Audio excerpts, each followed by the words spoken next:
I hope it's worth losing everything, including your account, because Nicki Minaj has been on X saying that the blogs and online creators... So tell me about your relationship with Beyoncé, because she's on a track here. Nicki Minaj's return to X didn't just spark headlines, it detonated them. The world thought she was gearing up for another album rollout or some viral rant, but what came next left everyone stunned. Out of nowhere, she turned her sights on one of hip-hop's most untouchable figures, Jay-Z. With a series of fiery posts, Nicki accused him of owing her between $100 and $200 million, claiming she never received her promised equity from the Tidal streaming deal. But that was only the surface. What began as whispers on social media erupted into a full-blown storm that has now called into question the very power structure of hip-hop itself. Nicki painted a picture of manipulation and control, an invisible network of influence that punishes those who dare to say no. When she called Jay-Z out publicly, she claimed that's when everything in her life began unraveling. Lawsuits, property seizures, hit pieces in the media, all coming in waves that felt too well-timed to be coincidence. The first strike came in early 2024 when a $500,000 default judgment hit her and her husband, Kenneth Petty, after an old security guard dispute resurfaced. Then suddenly, her $20 million Hidden Hills mansion was seized by the sheriff's department, just weeks after she began naming Jay-Z directly. It was as if the system flipped a switch and decided to make an example out of her. Nicki didn't stay silent. She doubled down, posting bold, cryptic messages that fans called both genius and self-destructive. When she announced her album was cancelled and tagged Jay-Z with the words "Hope you're happy now," it was clear she wasn't afraid of consequences. That post was followed by an eerie AI-generated image of Jay-Z wearing a pink wig with the caption, "I am your karma." Some saw it as satire. Others called it a declaration of war. But no matter how it was perceived, the message was undeniable. Nicki was done playing nice. Then came the retaliation. Within 48 hours of her calling out Jay-Z, the media machine struck back with precision. Charlamagne Tha God labeled her Donkey of the Day, calling her ungrateful and unstable, while other major radio voices began echoing the same narrative almost word for word.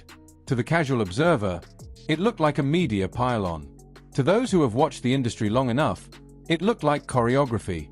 And as if that wasn't enough, Nicki started experiencing something far more terrifying than bad press. She was swatted multiple times for separate incidents where armed police stormed her home while her young child was inside. Lapt confirmed the reports but never found the culprits. Nicki called it what it was: intimidation. She accused powerful figures of orchestrating these random attacks as a warning. And strangely enough, the swatting stopped the moment she went public. From that point on, her story shifted from celebrity drama to something much darker. Industry insiders began talking in hushed tones about what happens when you go against the wrong people. Nicki's claims about being owed millions from the Tidal sale started gaining traction. Back in 2015, she was promised a 3% equity stake as one of the founding artists. When Jay-Z sold the company years later for hundreds of millions, her name was missing from the payout list. She insists she was erased from the deal deliberately after rejecting his advances. Whether it's true or not, the timing of her financial troubles that followed made the industry squirm. It painted a chilling picture of what it looks like when power decides to silence you without ever saying a word. The more Nicki pushed back, the louder the machine grew. Suddenly, old headlines about her husband's legal issues began resurfacing with fresh timestamps. Her interviews vanished from major outlets, and her name began trending for all the wrong reasons. People close to Roc Nation, Jay-Z's empire, stayed silent, but their allies in media filled the silence for them. It was a classic playbook: destroy credibility, amplify chaos, and wait for public opinion to turn. And it worked, at least for a while. Still, Nicki refused to disappear. She fired back at every angle, even dragging in those who stayed quiet. When Gucci Mane's wife appeared on The Breakfast Club talking about her husband's recovery, Nicki called it a distraction planted by Jay-Z's media allies.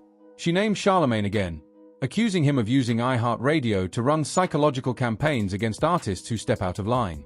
Wild accusations, sure, but the more she said, the more patterns emerged. Same networks, same timing, same talking points. Whether truth or coincidence, it was too perfectly synchronized to ignore. Then, in the background, another name began surfacing: Desiree Perez, the CEO of Roc Nation. Once pardoned by a former president, Perez has long been rumored to be Jay-Z's behind-the-scenes enforcer. Whispers in the industry suggest she was the one advising major media outlets and labels to minimize exposure around Nicki. That meant pulling her from collaborations, skipping her on festival lineups, and quietly warning others that she'd become a liability. Even her own label, Republic Records, reportedly became divided, half supporting her, half terrified of Roc Nation's influence. And right when she began speaking about that internal split, the swatting incidents returned, followed by leaked private messages meant to make her look unhinged. Every time she gained sympathy, something new surfaced to tear her credibility back down. It all circles back to power and silence. Through all of this, Jay-Z has not uttered a single word. No statement, no denial, no legal response. Nothing. His silence speaks volumes, allowing others to shape the story while he stays comfortably out of reach. And in that vacuum, the whispers only grow louder. Because if what Nicki says is true, this isn't just about a missing check. It's about a system that punishes disobedience, a machine that uses media, law enforcement, and influence to erase anyone who challenges it. Even Beyoncé's name hasn't escaped the storm. Fans noticed how Nicki's posts started using cryptic language that hinted at more than money. When she said "buy new," people speculated it was directed at Beyoncé. Some wondered if she had known about Jay's alleged advances all along and chose to stay silent. Her team immediately went into overdrive, reportedly calling stations and editors to shut down speculation. It was damage control on a royal level, protecting the image of music's most powerful couple at all costs. Because if there's even a shadow of truth to Nicki's story, it could shake the foundation of that empire. As all this unfolded, smaller artists began whispering in private about cancelled shows and sudden industry pushback after publicly defending her. Podcasters who spoke up found advertisers pulling out. Publicists started labeling her too risky. It wasn't random. It was systemic. The more she fought to reclaim her narrative, the easier it became to brand her as unstable. It's the oldest trick in the book: weaponize a woman's frustration, call it madness, and let the public do the rest. The tragedy in all this is that Nicki Minaj was once the blueprint. The self-made powerhouse who turned mixtapes into mogul status, who broke through the glass ceiling for women in rap. Now, she's battling an invisible empire that built itself on her kind of fearlessness. Every rant, every deleted post, every meltdown people mock might actually be the sound of someone fighting to stay alive in an industry that doesn't forgive rebellion. And maybe that's the point of it all: to make her exhaustion look like insanity, to make her pain look like drama, and to make her defiance look like self-destruction. Whether her claims ever make it to court or not, Nicki's war isn't just about a payout. It's about survival in a system that eats its own.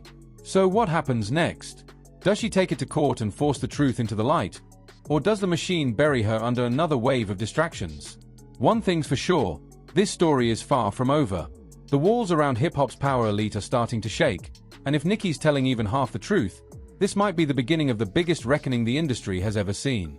What do you think? Can Nicki Minaj fight her way out of this storm? Or has she already gone too far? Let us know in the comments, and don't forget to like, share, and subscribe. The truth might still be coming, and when it does, you'll want to be here to see it unfold.